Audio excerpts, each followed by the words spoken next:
Today on the Big 6 in 60, High Point pulls off the upset against Wisconsin. That doesn't make it okay to lose for the second time in 3 years to a 12 seed.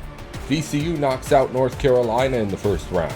North Carolina has lost in the first round now in back-to-back years. And Gonzaga avoids an upset to Kennesaw State. It was one of the ugliest games Gonzaga has played this season, and that is saying a lot. This is the Big 6 in 60, the 6 biggest national sports stories from our local experts at the Locked On Podcast Network. We bring you the real story, why it matters, what's next, who wins the big game, and more, all in 60 minutes. The Big 6 in 60 starts now. Thank you for making the Big 6 in 60 your first listen of the day. Part of the Locked On Podcast Network, your team every day. Today's episode is brought to you by FanDuel. Download the FanDuel app now by visiting FanDuel.com and win $300 in bonus bets if your first $5 bet wins. The Wisconsin Badgers fell victim to the 5-12 upset on the first day of the NCAA tournament, with High Point getting the win in the final seconds to end the season in Madison. After the loss, Ryan Herrings has the recap on Locked On Badgers. I want to start with the guard discussion because that has been the single most thing that has been sent to me. People have asked me, where are you at on great guard? Has he hit a ceiling? Do you want to move on? Do you not want to move on? Good season, bad season, blah, blah, blah, blah. Let me tell you why. I want to be clear. When we do the post-game shows, like we go live right after a game, and I'm a fan. And y'all know this if you listen to this show. Like, I'm a fan. I live and bleed it. I live and die this stuff. I bleed Badgers. I care about this program. So after a tough loss, like, I'm processing that with you live. And it's not the easiest thing to do in the world. I'm going to be honest, to have your thoughts collected and really understand what you want to say and then go live in front of a bunch of people. Sometimes it's nice for me to take a couple hours. I've done the live show. Now I can actually talk about it maybe a little bit more with a little more intentionality behind it. Maybe also a little more alcohol behind it, but that's fine. That'll help calm me down or fire me up. I don't know. Let's talk about great guard. So I've said it before. I'll say it again. I'm not in the camp of people who think you need to move on from great guard. I'm very clear on that. I've been clear on that for a while. And there's reasons for it. That being said, I want to be really clear on this. That doesn't make it okay to lose for the second time in 3 years to a 12 seed. Because I'm good with great guard, and I feel like he's a good coach. I do. I think great guard's a good coach. I don't think the Badgers should move on. I don't even think they should entertain it. But that does not mean what happened today is okay. It doesn't mean that you can't stop improving. There's things great guard has to get better at. There's things this staff has to get better at. If you have a really good employee, but he misses a really big deadline, it doesn't mean you necessarily fire the employee, but you got to figure out how to fix that deadline issue, right? You got to get better in this spot. But here's why. Having thought about it a little bit, why I'm not moving on from great guard. The first is you get a tipped ball a different direction. If High Point doesn't make that bank three, if Nick Boyd just finishes that last shot, Wisconsin probably wins this game. And the discussion after the game is not the greatest effort by the Badgers, but you win in advance in March. Move on. Let's go. Round of 32. And then if you go to the next round and you lose to Arkansas, nobody's talking about firing great guard. My point is this is a game that easily could have gone a different direction. It didn't. I'm not trying to make excuses, but if it went a very slight different direction, we're not really talking about this. And I think that's important. I don't want to overreact maybe to a couple bad plays. The other one is you got to understand great guard hasn't played with the full war chest. The NIL support and the NIL money hasn't been there to the level of other teams he's competing against in the Big Ten. I believe that. I hope it gets better. But we made this same discussion about Luke Fickell and the football side. And it's hard to compete if you're not given the resources to compete. I think that's a fair point to bring up. I think that's fair. And then I think sample size matters. The sample size of a regular season is so much bigger. And it doesn't mean more than March because March is what matters to most people. Like March is the spotlight. I'm not saying March doesn't matter. Sean Campbell says, damn you, Ryan. I was about to go to bed. Stay up with me, Sean. Stay up with me. Stay up with me. Let's do it. You and me. Like Legos. Let's stick together. Yeah, sample size matters. Over the course of an entire season, it's hard to argue great guard didn't have a good year. Dude, it sucks though. And like I said, there's things he has to get better at. And a couple of things I think he has to get better at. So Yeah, I'm firmly in. You keep Greg Gard because he's been successful. You 2 of the last 3 years, you've been a 5 seed. The other year, a 3 seed. I do think there is an element of being a stonecutter here. And the stonecutter, you just keep striking the rock. And if you keep striking the rock, eventually it's going to split. Eventually it's going to crack, right? It's same with splitting a giant piece of oak. You just keep hitting it with the maul. And Greg Gard has been hitting March with pretty good seeds. Eventually, you would think statistically you would pounce through. But here are the things that you got to get better at. And let me know in the chat if I'm making too many excuses, if you don't think I'm hard enough on Greg Gard, that's totally fair. This channel is literally built on the idea that all these opinions are fair. I'm never going to tell you your opinion matters less than mine, or you're wrong, or I'm right.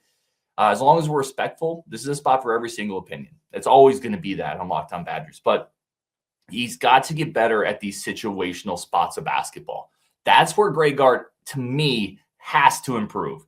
End of game situations, matchups, adjustments, these little idiosyncrasies within the game. I think on the whiteboard, I think he's really good. He draws up really good stuff when he has time. I think in the moments, I don't want to say he's folded a little bit, but it feels like he defers to the players maybe too much. And a point I made, I was talking to either Coach or Rajiv today after the show we did. Bo Ryan was a control freak. Bo Ryan was an absolute control freak. And it works, obviously. Greg Gard has really let go of some of those reins. He's become a coach that has empowered his players. You have to do that if you're going to play this style of offense. I think it's maybe gone a little too far. And not in the way of the players aren't. I just think you might, in certain situations, need to call timeout and draw something up. Because we've seen too many situations this year where I think the players have been given the freedom to go make a play. Your fifth-year point guard, Nick Boyd, go make a play. We're going to trust you to put you in the spot to do that. Same with John Blackwell. Go make a play. I don't think it's worked well enough. I think you have to have a little more control in those tight situations, draw something up, and get your guys a more manufactured look. I think he's got to be better in those situations. I think he's got to expand a little bit what he's looking for on the roster. I think you need another athlete. This is something Ken, who's been on the show, has talked about. I think you need to go and get some type of wing athlete, somebody who can match up a little bit more with these longer athletic wings, or a quicker guard who can match up with a guy like Martin today. I think you have to upgrade the athleticism on this roster. Again, I get it. If you're not working with the biggest NIL budget, you have to sacrifice somewhere. So maybe you sacrifice some skill. I think you need one more athlete somewhere. And I think maybe he's been a little too fine-tuned in defining guys that fit with skill and shooting. You need an athlete. I think 2 of the last 3 years, really all 3 of the last 3 years, and you come to March, and I think you've been at an athletic deficit. JMU absolutely was more athletic than Wisconsin was. BYU, skilled and also more athletic, I think, than Wisconsin was. And you look at this matchup today, who was the more athletic team today? Was it High Point or Wisconsin? I think Boyd, Winter are really good athletes. Winter was hobbled. I think High Point was at least athletically an equal. Wouldn't you say that? Athletically an equal? And you shouldn't be an athletic equal to High Point. So I think you got to go get an athlete. Cowboy says, need to find some athletes in the front court, or bigs are pathetic in the paint. They're just stretch bigs, and maybe Garlock changes that next year. I think Rap's actually going to be really good for us. And I think here's the other one. Here's the other big one for me. And I think Gard does a pretty good job of this, actually. But you have to set a certain culture where you have killers. And some of that is the players coming in. I think Nick Boyd's a killer, straight up. I think Nick Boyd's a killer. But this team this year played down to opponents. And you got to fix that. This game today, there were 3 or 4 moments where Wisconsin had High Point on the ropes. Up 8, up 10. They were up 15-5 to start the game. They were up 8 several other times. And then you let them back in every single time. And I think it's because when Wisconsin had High Point down by 8, by 7, by 6, by 10, I think Wisconsin let off the gas a little bit. I think they said, okay, High Point's going to go away. You got to build a culture from the start. The team has to stop playing down to the level of their opponents. I think they've done it for a couple of years now. You got to be consistent. I think that culture starts with Greg Gard. It starts with the roster. So again, I think Greg Gard's a good coach. I don't think you go 14-6 in the Big Ten without being a good coach. I don't think you have 3 straight years where you find a Storr, a Tanjay, and a Nick Boyd, and you meld them into a system that's changed dramatically over the last 3 years and have success if you're not a good coach. The people saying he's not a good coach, I think, are crazy. Greg Gard's a very good coach, but that doesn't mean he's perfect. And there are things he has to get better at, because you can't lose in the first round as a 5 seed twice in 3 years. Not at Wisconsin. College basketball is nonstop. Big games, tight spreads, momentum swings every single night. From early tip-offs to late-night shootouts, there's always action on the board. And now FanDuel is giving you a way to turn that energy into even bigger potential wins with a college basketball parlay profit boost. You can build any college hoops parlay you want. You want to build an underdog parlay?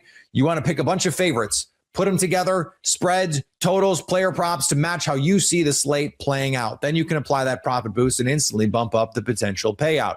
Go safe, go bold, ride with the team you've been following all season. It's your parlay, your style, now with more upside behind it. Head to FanDuel.com to get started. That's FanDuel.com. FanDuel, play your game. Welcome back to the Big 6 in 60. North Carolina has now been knocked out of the NCAA tournament in the first round for the second straight season, this time losing to 11 seed VCU.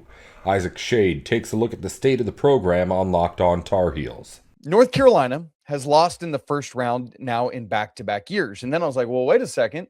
If you zoom out, they've lost, either missed the tournament or lost in the first round of 3 of the last 4 years, because lost in the first round this year, won in the play-in game, but then lost in the first round last year. They were 1 seed, 3 tournaments ago, made it to the second weekend. But the year before that, they missed the tournament. The year before that was Coach Davis's first year when they made it to the national championship. But the year before that, Coach Williams last year, they lost in the first round. And in 2020, there was no tournament, but Carolina was absolutely missing that one.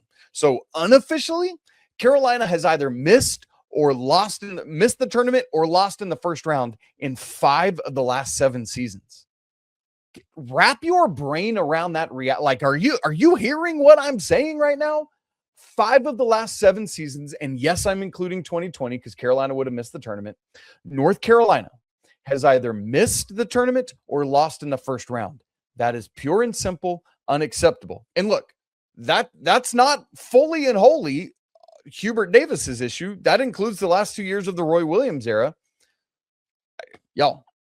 So here we go. Let's get into this thing. Let's break it down. Big picture, nitty gritty, all of that, from Carolina's 19-point lead and dominating this game all the way to, quite frankly, the expected collapse that happened. We'll take your season-ending comments and questions. Obviously, this is not our only shot at this. We're going to have a lot of time to unpack this frustration and disappointment and what the heck of all of this later on. And what a missed opportunity it was when Duke struggled like the Dickens earlier on Thursday, and Carolina raced out to a 19-point lead early in the second half, only to fritter it away. So here we go. I said it in the cold open. The sad thing about what just happened is this. It's not surprising. We have seen over and over again this season and last season, Carolina either get in a big hole, fight like the Dickens to get their way back in, only to come up just short, or maybe every now and again get the win, something like that. Or we've seen it a lot this year where Carolina builds a massive lead and lets the opponent come all the way back. Thankfully, most of these games, like what was the one early in the season? Was it Navy, where Carolina had a massive lead and let Navy come back like just in the final couple minutes? All right, we've seen it over and over and over again. My word, it's absurd. But the problem is, I'm not shocked by it. In fact, Carolina gets up 19, and literally, like, basically what I do as I'm watching the game is I just have a whole bunch of notes I'm taking. And so one of the things I like to do is track trends and how things are going. So Carolina gets up 19, and I wrote under it a note. Like, how close can VCU get down the stretch here? And so Carolina let them push it back to like 13, 14. I was like, okay, that's comfortable. Just keep it there. But then VCU just cuts into it and cuts into it and cuts into it. So the fact that I was even like, hey, let's watch this because VCU is probably going to make a run here. And sure, some of that is VCU and you give them credit, but a lot of it is Carolina and what they've done all season. I hate that I expected it, but that's the reality. Here's the other reality that we've come to grips with is that North Carolina sucked as a free throw shooting team this season. You all heard me say it again and again and again and again that it was going to cost North Carolina basketball games. And here we are again. It cost them at Stanford. It cost them at Cal. It cost them against Clemson in the ACC quarterfinal, and it cost them here again today. Carolina finishes the season, at least as things are right now, Ken Pom has already updated, shooting 68.2% as a team. That's 321st in the nation. That's how awful the Tar Heels were from beyond the arc. And when you look at the numbers in this game, in the first half, Carolina was great. They were 4 of 5. In fact, they got up to where they were 8 of 10 at one point. But they finished this game 12 of 20, meaning that they were 4 for their final 10 in this game down the stretch. And that includes missing the front end of a bunch of free throws. When you had, there was a period, what would have been toward the end of regulation. Let me see if I can find where it was, where Seth Trimble had a chance to give Carolina a double, a 2-possession lead. Am I thinking correctly here? Yeah. It's with 29 seconds to go. Carolina's up 2. Seth is fouled. He gets a 1-on-1 and just misses the front end. And then Carolina gets the offensive rebound off of VCU. And what happens? They miss. Right? And there was the turnover with 3 seconds. I know we're talking free throws, so I'll stick to free throws. But my goodness, Carolina haunted by those free throws. And was it going to cost them? It absolutely was, and it absolutely did. I can't. Big picture, a couple things here. The Tar Heels, before the Hubert Davis era, let me say it this way. Before the Hubert Davis era, were 40. I don't know, because they might have had some in this, but I'll say it this way. They had never lost in the NCAA tournament when leading by double digits at the half. They now, following this game, are 48-2 when leading by double digits at the half. The reason I didn't want to say 48-0 is because they might have a couple wins in the Hubert Davis era in the NCAA tournament leading by double digits at half. But you get my point. Both losses the Tar Heels have ever had in the NCAA tournament when leading by double digits at halftime are in the Hubert Davis era. It was tonight. Carolina led by 11 at the half, and again by 19 early in the second half. And frustratingly, the 2022 national championship game when they led Kansas by 15 at the break. Lost that one as well. It's not a good look for Coach Davis. And you all know, for those of you that are with me all the time, I am, whether it's Coach Davis or anybody, I'm going to be a supporter. Like I'm not somebody who is quick to say, I got to get rid of him, or that person's no good, or that player, whatever. But we're getting to a point now where it's going to be very tough to defend Hubert Davis. It's going to be very tough for the athletic department to decide that they want to retain him. When you end the season on a moment like this, your hands are tied in some ways. Now, again, hear me say this. I've also been saying this all along. If Carolina wasn't going to move on from Hubert Davis before the Caleb Wilson injury, they shouldn't move on from Hubert Davis because of what happened after it.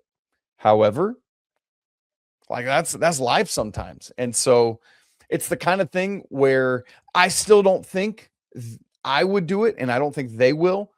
But I will also say it wouldn't surprise me if that ends up happening. At the beginning of the year, Hubert Davis was on a lot of people's hot seats.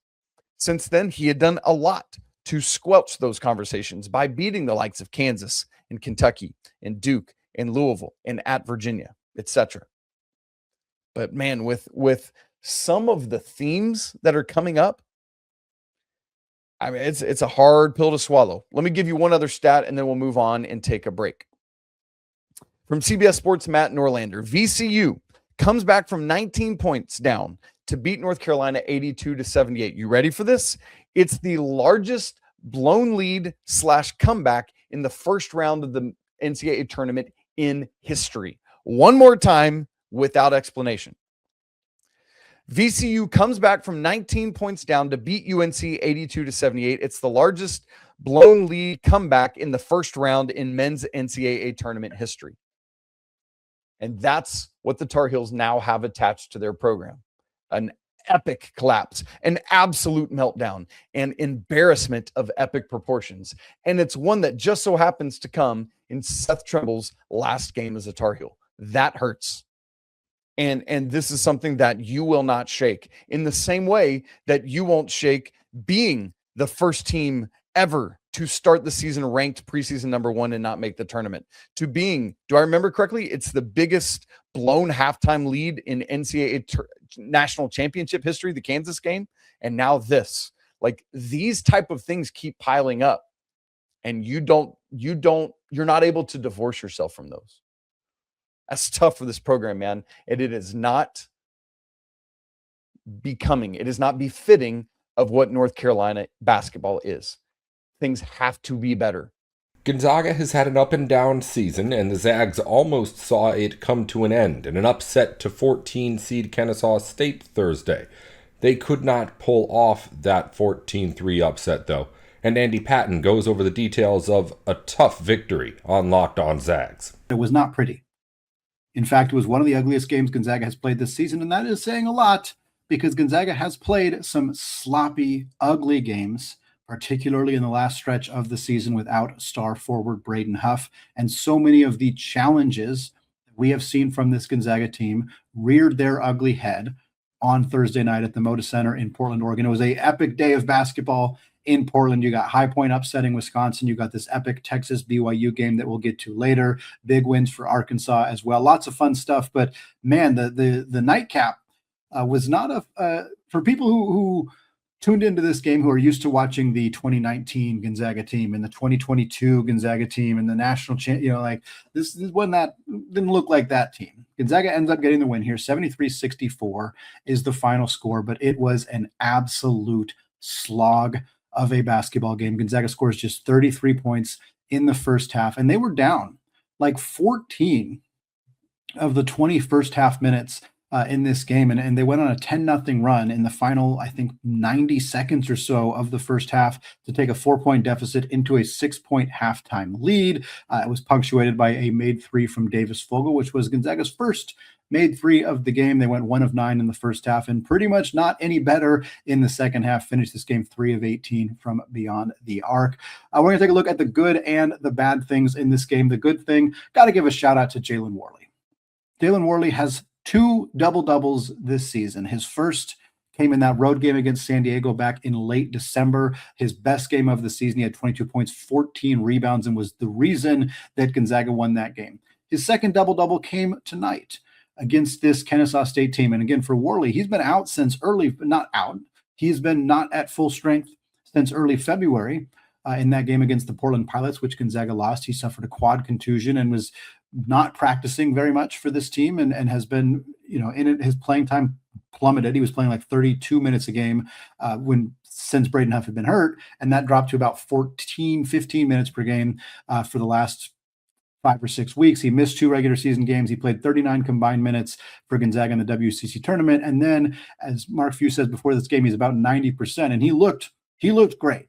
12 points for him, 12 rebounds, 5 assists, 1 turnover, played 29 minutes for him, which is the most he's played in a very long time. 5 of 9 shooting, made both of his free throws in this game. Just a really excellent performance from him. Also want to shout out Davis Fogel. I mean, for a true freshman to come into his first NCAA tournament game, a player who, again, was not in the rotation, not just at the beginning of the year, like most of the season. He was playing. It's not that he was like, he didn't pick up DNPs for the first month or 2 of the year. He played in Gonzaga's first game. He played early minutes. It was just in garbage time against bad teams, to then now step into a crucial role for Gonzaga where he's not only in the rotation, he is a critical part of what Gonzaga does on a day-by-day basis. He is counted on significantly. And while Graham Ike was Gonzaga's leading scorer in this game, it was not by much. Graham had 19 points. Fogel had 17. He was 6 of 13 from the field. He was 1 of 4 from 3, 4 of 5 from the line, had 5 rebounds, just 1 turnover for Davis in 25 minutes. He had a stretch in the second half where he had 2 alley-oops and a really tough finish in the lane to score 6 points in like a 3-minute stretch. He scored very late in this game as well. He was trusted with the basketball in his hands. Just again, hard to understate how important Davis has been to this team this season. Other good stuff that happened in this game, Gonzaga was great at the free throw line. You win a game by 9 points. You get into the NCAA tournament, and so much of the story for Gonzaga this year has been the free throw shooting is going to hurt them in the big dance. And a lot of things that have been problems for Gonzaga this year hurt them now that they're in the big dance. But guess what? Free throw shooting wasn't one of them. 20 of 23.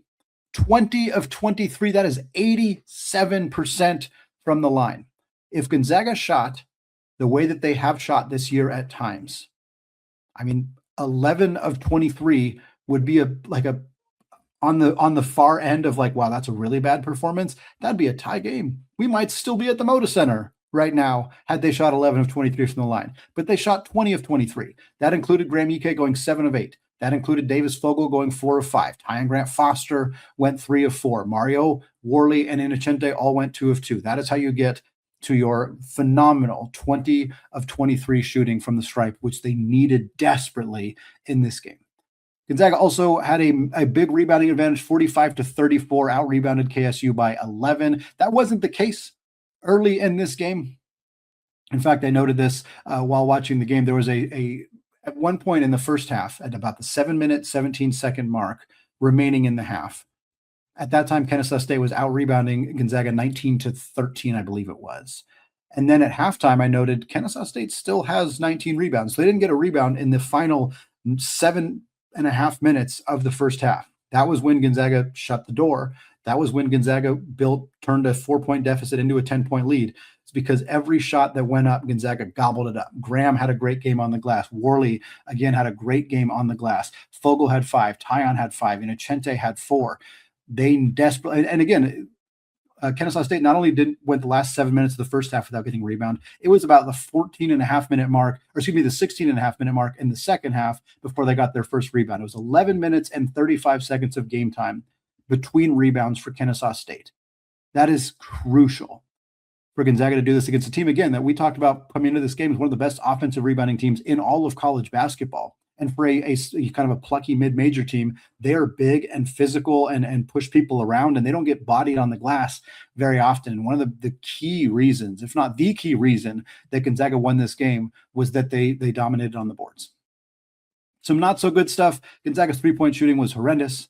3 of 18. I thought their shot selection was bad. They settled for way too many threes. There was possessions at one point in this game where Gonzaga did something that we talked about, and we'll talk about more in segment 2, that we really wanted to see Gonzaga do, which is grab defensive rebounds and push in tempo, get out, run, try to outrun this team that likes to run, gas them, get them tired. And Gonzaga did this so effectively. There's back-to-back possessions, or like 2 possessions in quick succession in the first half where it was either Tyon or Worley. Somebody got a rebound, immediately push, starts dribbling, gets up the floor. That's what you want. Your guards who can handle the ball, who are also great rebounders, pushing in tempo and getting you good looks. And then both times they made one pass, and whoever caught it, I think it was Mario one time and either Miller or Mario the other time, immediately jacked up a 3. And it's like, you're still in transition. The defense is not set. There's 27 seconds on the shot clock, and you're throwing up a 3. I don't understand it. I do not get why this team settles for too many outside looks. There were times in this game where the shot selection, the 3-shot selection wasn't bad, where it made sense to shoot the 3, and they just didn't make it. Fine. That will happen every single game. No team shoots 100% from 3. No team really has a game where every single decision they make shooting the basketball is good. But Gonzaga has not been a good 3-point shooting team this entire season, and their stubbornness with being so consistent about shooting the 3 despite not being a good team. And Mario's typically better. And that kind of moves to the next topic. This was a rough game for Mario Saint-Superi. I mean, he played 36 minutes because Braden Smith only played a few minutes. I don't know if there was an injury there. I haven't heard. But for Mario, he played 7 minutes, but he was 2 of 11 from the field. He fouled out. We'll get to that in a second. But 1 of 7 from 3. Just a rough game for Mario. Let's talk about what I said we're going to get to in a second.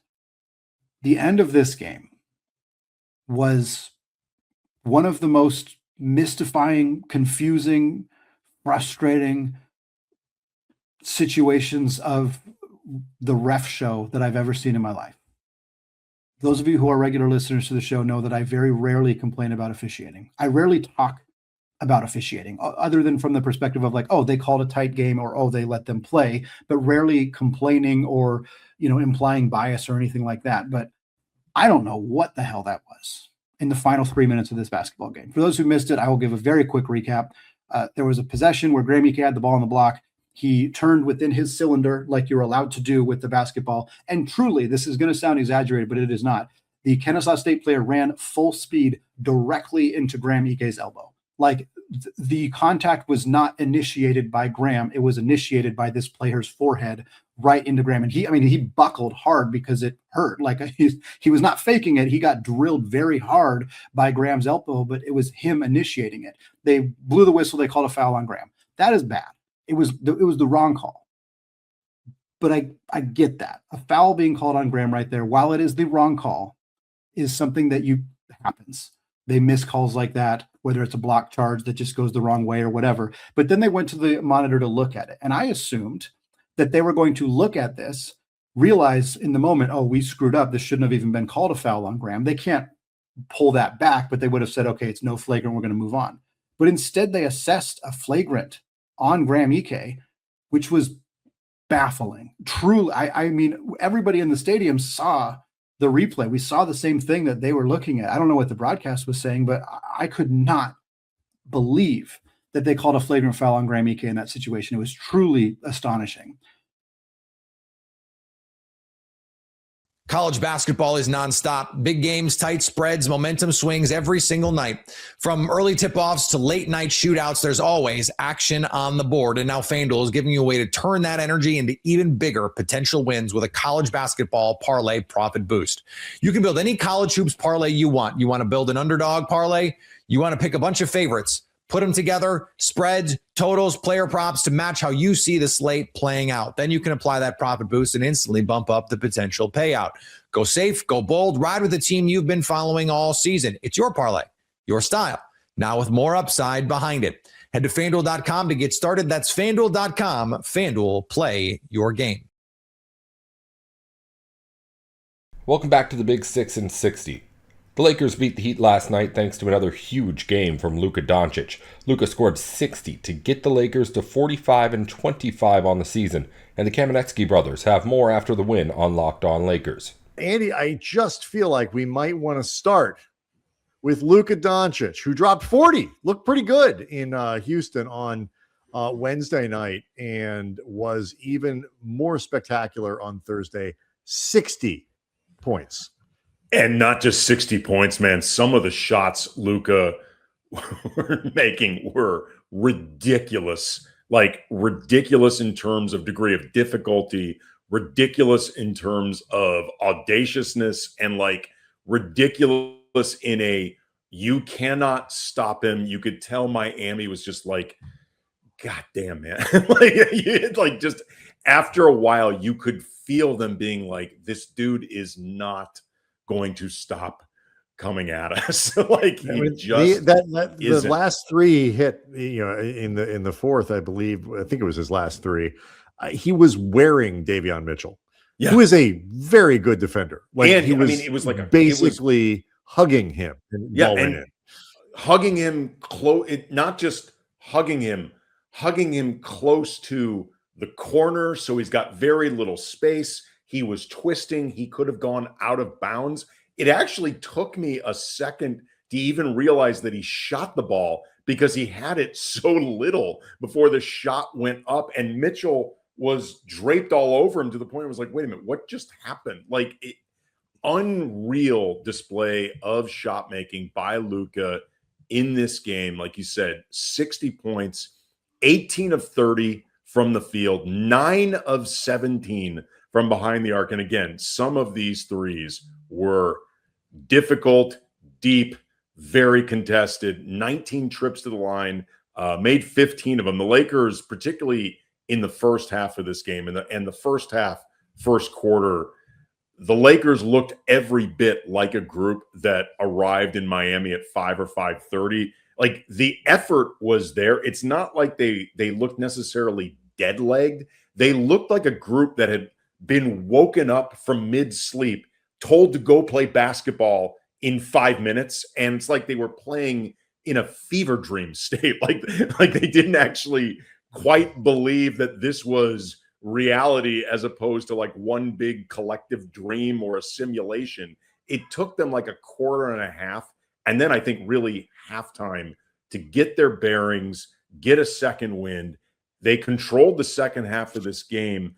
The playmaking by LeBron and the overall, we're going to get into that fit triple-double, but Luka and, the collective spirit of the team, the determination. Austin, after rough three quarters, had some big shots down the stretch. He's clearly dealing with both fatigue and wrist injury on a shooting hand. It should be noted he was the last of the three Lakers stars to be cleared for this game. Yes.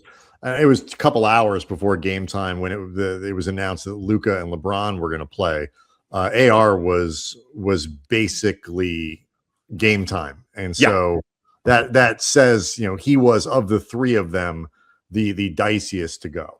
And then again, enough cannot be said about just the complete domination offensively from Luka. He also had 5 steals in this game.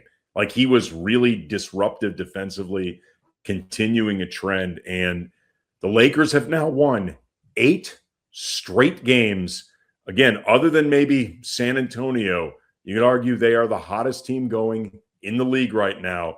And they look exceptionally confident right now and exceptionally focused, to throw out the cliches, on a mission right now. Like, they look like a team that really believes in what they can pull off right now. And like tonight, all three of them would have had, Luka, LeBron, Reeves, would have had a perfectly legit reason to take this game off.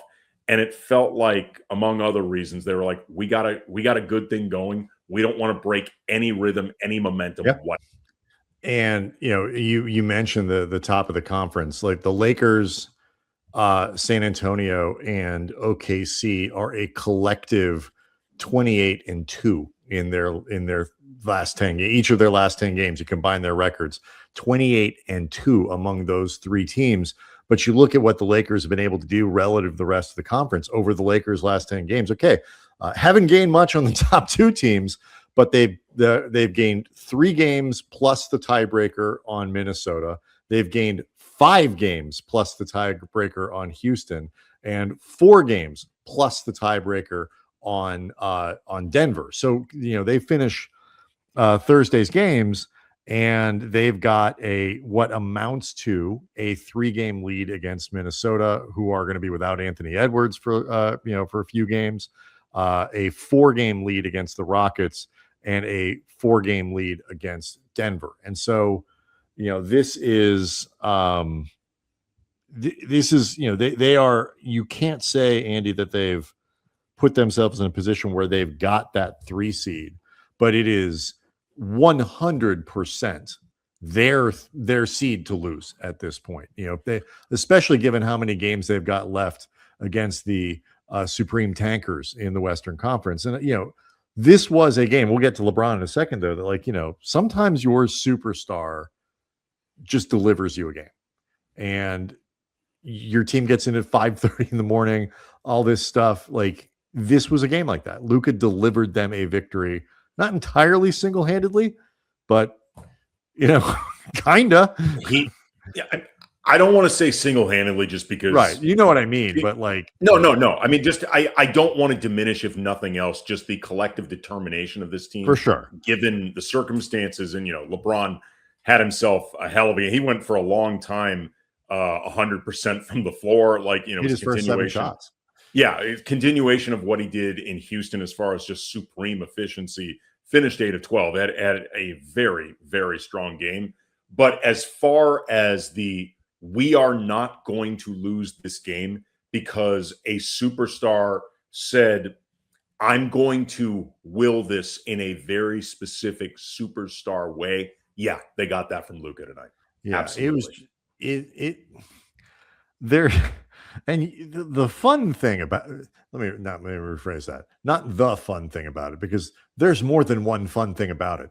A fun thing about this is watching how much Luka is enjoying what he's doing and the supreme level of confidence with which he is doing it. Because again, it's not just on the offensive side of the ball.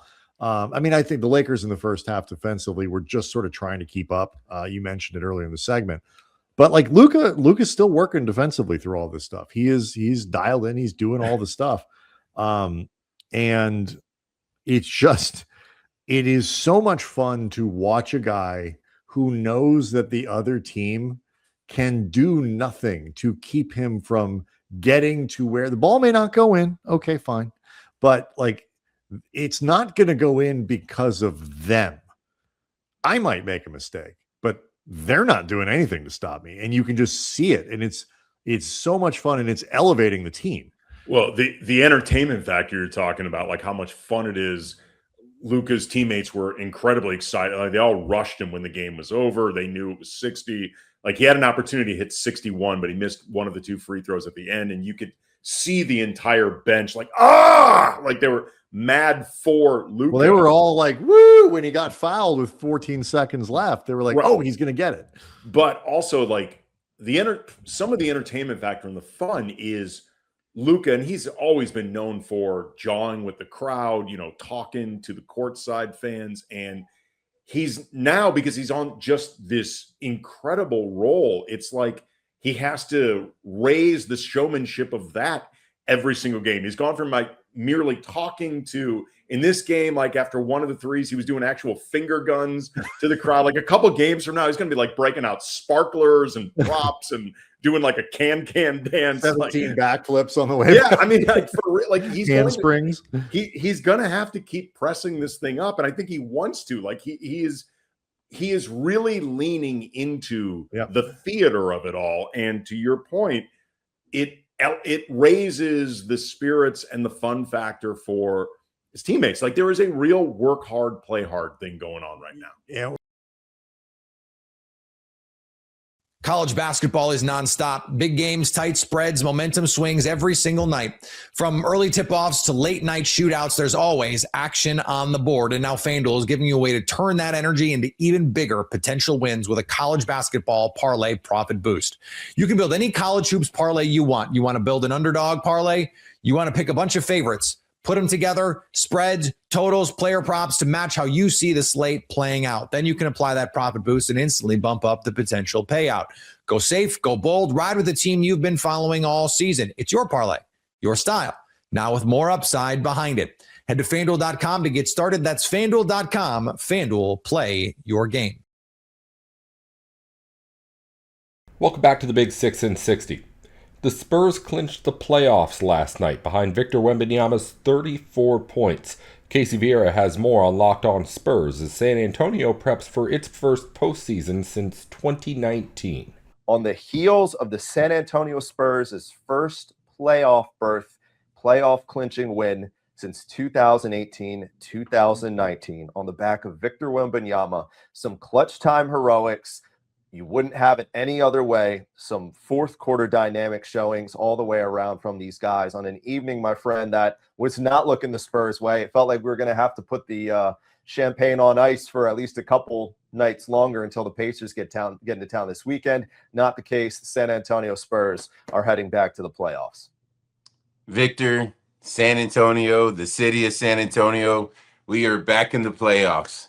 We are back in the playoffs for now. Casey, let's break it down. Let's have a great show. This is what you'll be talking about.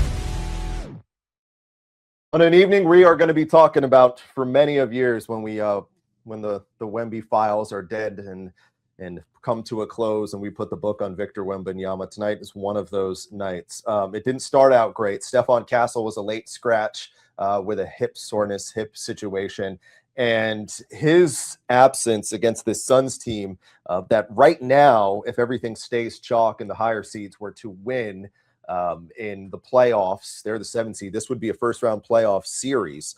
And reminder, Phoenix did take 2 of the 3 prior meetings. So you knew what you were getting into, a pretty good Phoenix Suns team, top 10 defense, and not having Castle around to set that tempo, it played a factor. Spurs down by 2 after 1, down by 7 at half. They shot 5 of 16 from 3. Phoenix did not shoot 5 of 16. They hit half their threes. They couldn't slow down Colin Gillespie. Book was actually kept in check. He only had 6 points in the first half, but it was the third quarter where he got going. The Spurs very briefly took a 1-point lead early in the third quarter. Victor caught a couple buckets, but it was not anything that felt substantial because Devin Booker at the tail end of that rattled off 10 points in a row to close the quarter. And Phoenix ultimately goes back up by 6, 79-73. Low scoring game tonight at the Frost Bank Center. Spurs ultimately chipped their way into things like we knew they would. Down by 10 inside, 6 minutes to go. And they find themselves in a situation where they are down by 2.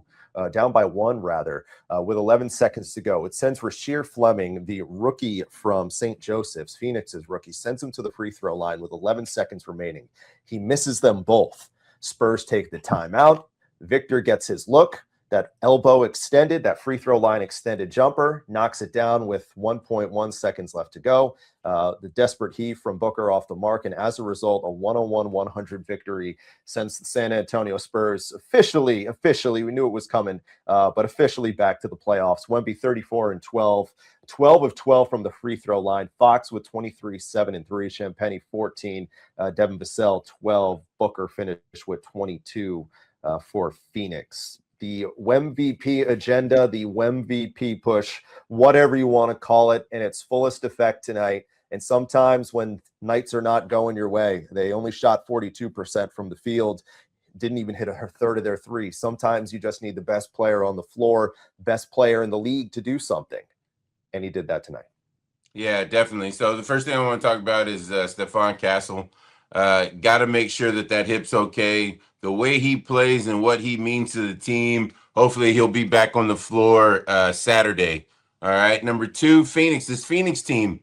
We talked about a little bit about it yesterday about how they were going to look with Devin Booker out there playing. Played heavy minutes. They look a lot different. They look like they're playoff ready right now. And that's what the Spurs were going up against. Spurs started off slow, like you said, were able to pick it up.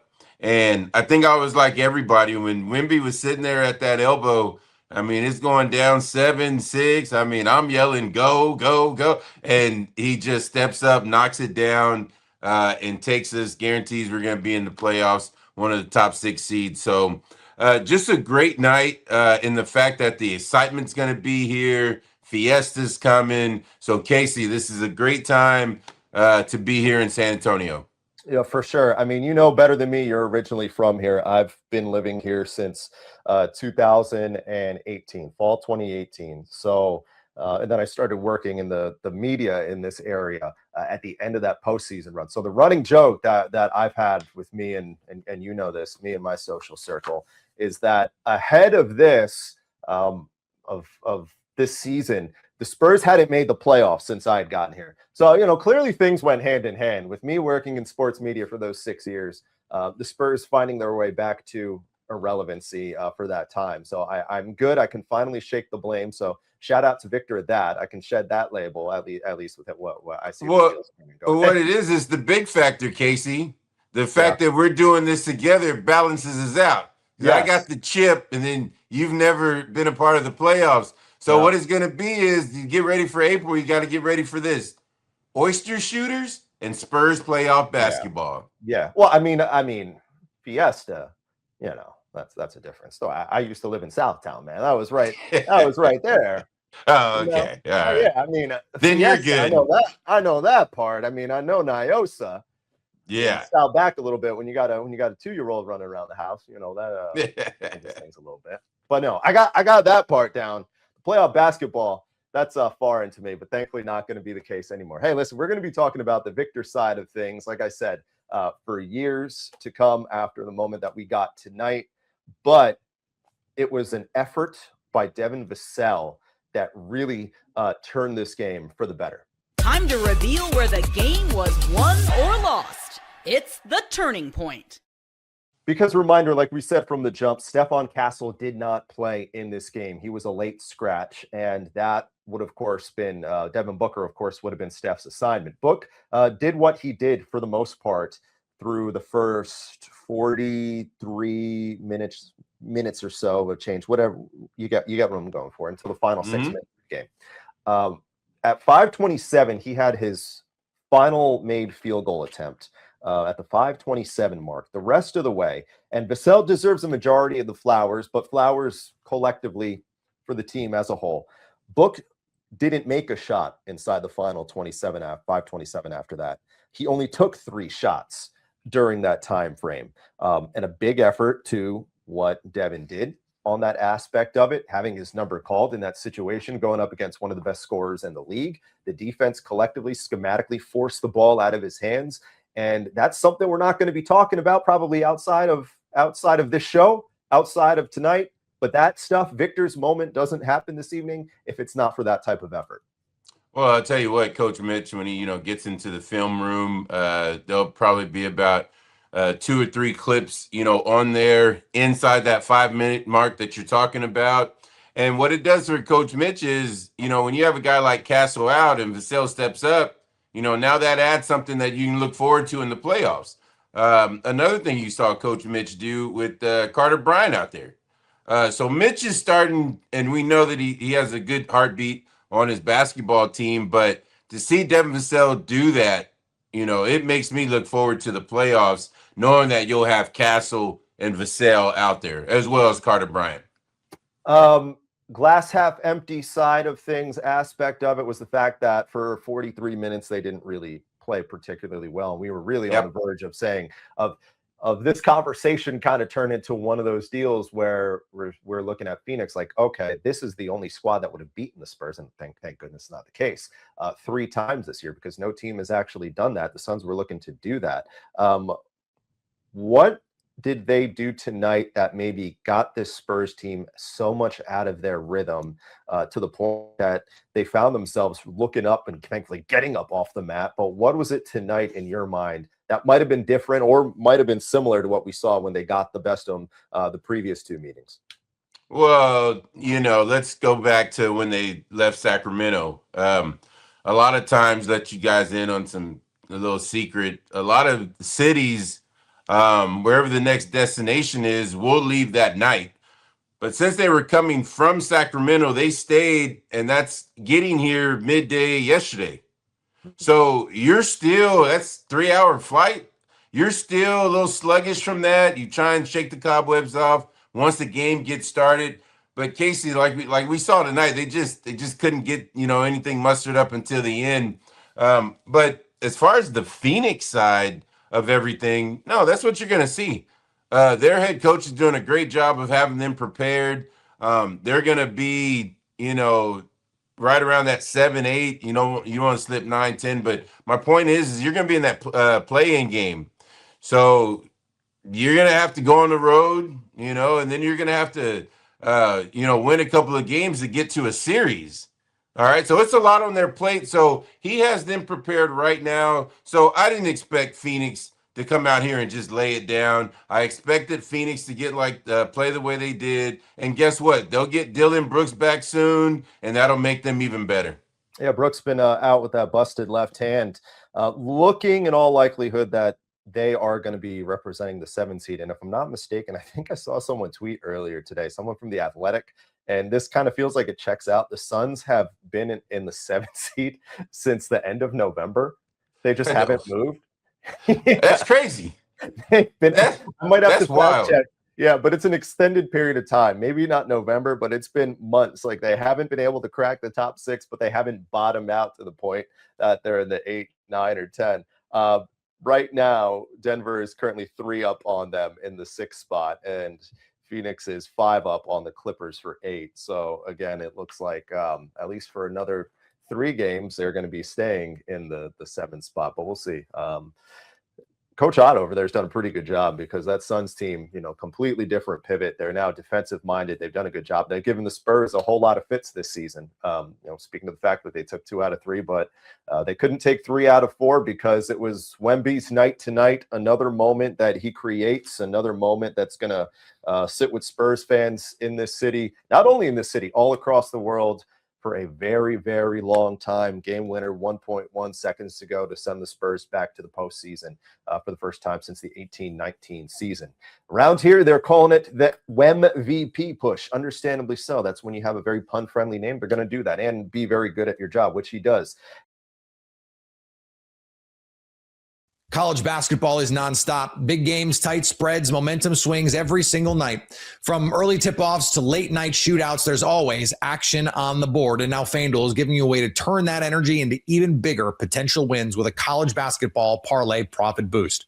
You can build any college hoops parlay you want. You want to build an underdog parlay?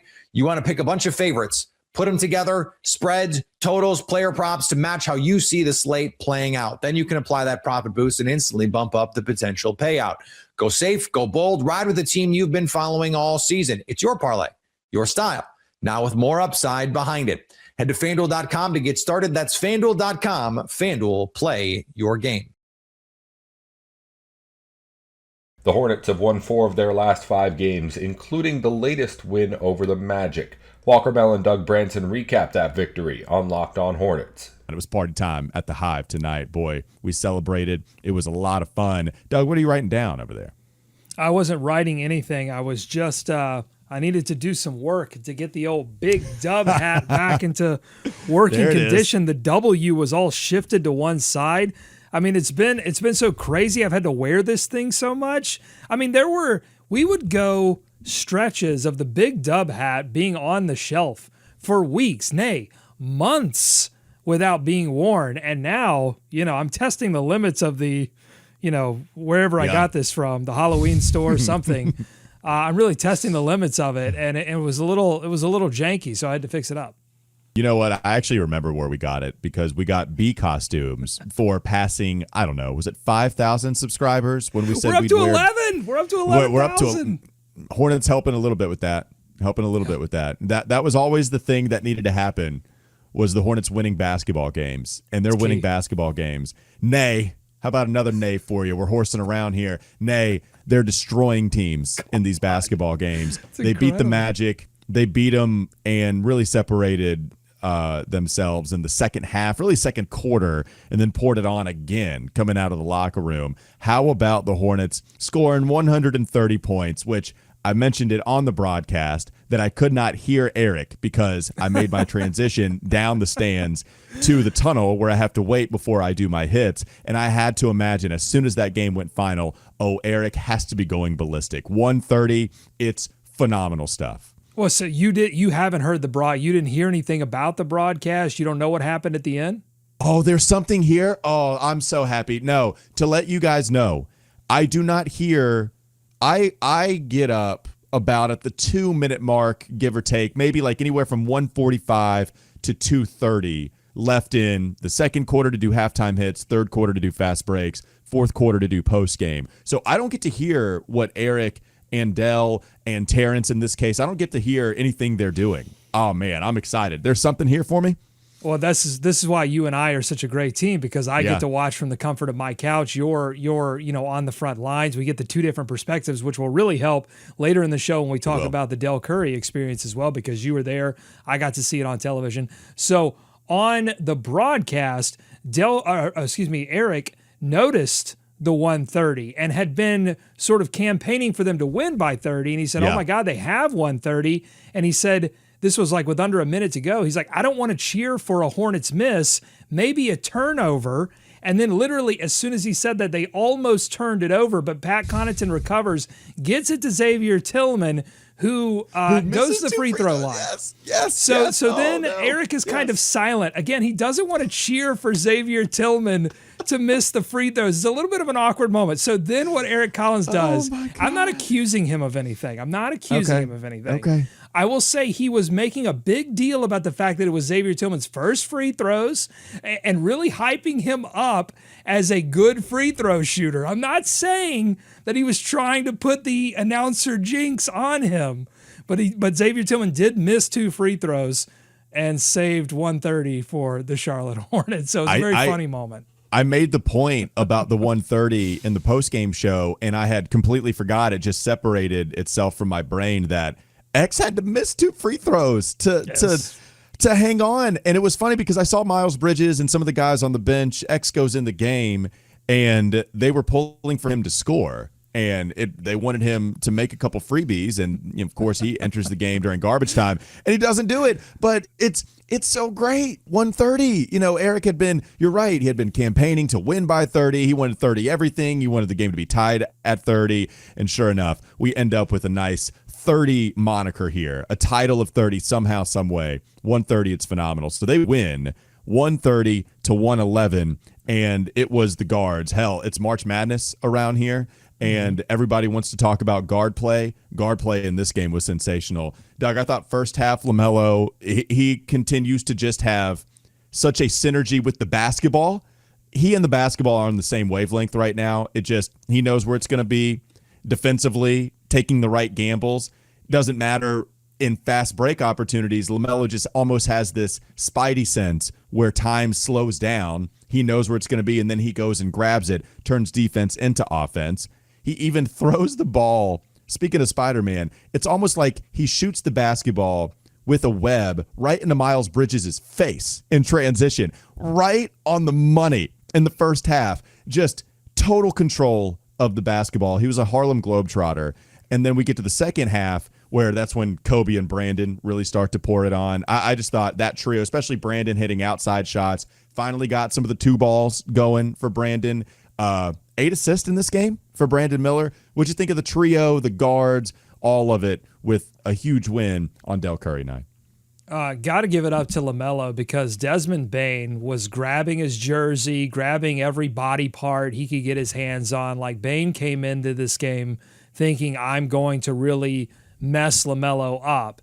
And LaMelo did get into some early foul trouble that I thought took him out of sync. Like, particularly in the first half, if you looked at the plus-minus numbers for LaMelo, it wasn't as good as some of the other players. It's because he didn't get to stay on the floor as long and stay in through some of those recovery runs. But he stayed with his game, and I thought what he did really well early on is like driving. I think he's getting a better whistle. The more he drives, the more I think the referees are getting used to seeing it, and the more I think they're going to call better calls for him. So I just love everything that I'm seeing out of LaMelo Ball, continuing to play controlled, continuing to be more efficient with his shots.